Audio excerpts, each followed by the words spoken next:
من أشهى وأسرع الأطباق اللي ممكن نحضرها كفتة الدجاج، ما شاء الله بتشهي. تابعيني وضيفي نفس المكونات والبهارات اللي أنا ضفتها، رح تاخدي طعمة بتشهي. يلا نشوف طريقة التحضير. بالبداية هون عندي برغل ناعم، رح أضيف معلقتين.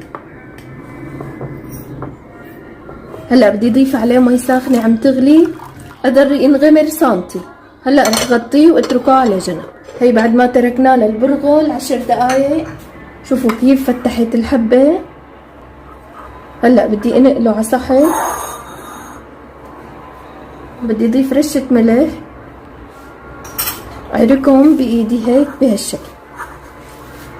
هون عندي 1 كيلوغرام صدور دجاج، استخدمت 500 جرام صدور دجاج مخلية و500 جرام افخاذ دجاج، طحنتهم بمحضرة الطعام، اعطوني هيك هي النتيجة.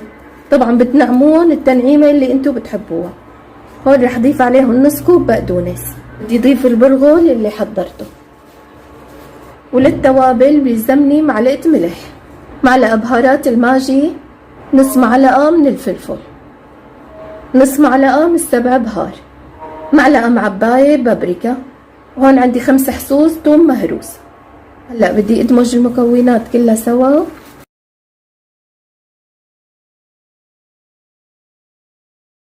هلا هون هيك حضرت الصينية اللي بدي اشتغل فيها، اضيف عليها شوي من الزيت النباتي لان انا بدي احط دهنة خروف فما بدي كتر. هلا هون عندي هيك صحن مي، رح اقبل ايدي فيه واخد هيك بهالطريقة. انا عم محضرها معاكم بدون اي اداة حتى سهل عليكم الامر. هيك بهالشكل بتطلع عندي.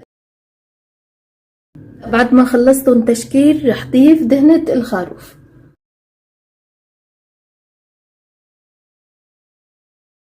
هلا رح اخدها على فرن محمى مسبقا، الشواية من فوق ومن تحت.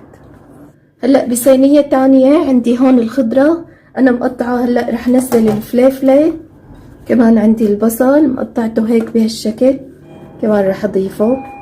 وهون عندي البندورة مقطعتها هيك 4 أرباع، كمان هلا رح اضيفها. بدي اضيف رشة من الملح، طبعا بوزع ملح طعام ناعم، بوزعه بايدي بهالشكل. كمان رشة من الفلفل. اضيف تقريبا 4 معالق من زيت النباتي، بنوزعهم هيك بهالشكل. كمان رح ندخلهم الفرن حتى نشويهم. شوفولي ما شاء الله الكفتة اللي بتشهي.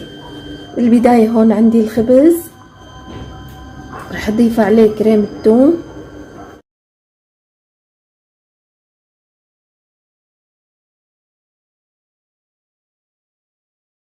شوفوا لي ما شاء الله الشكل بشهي.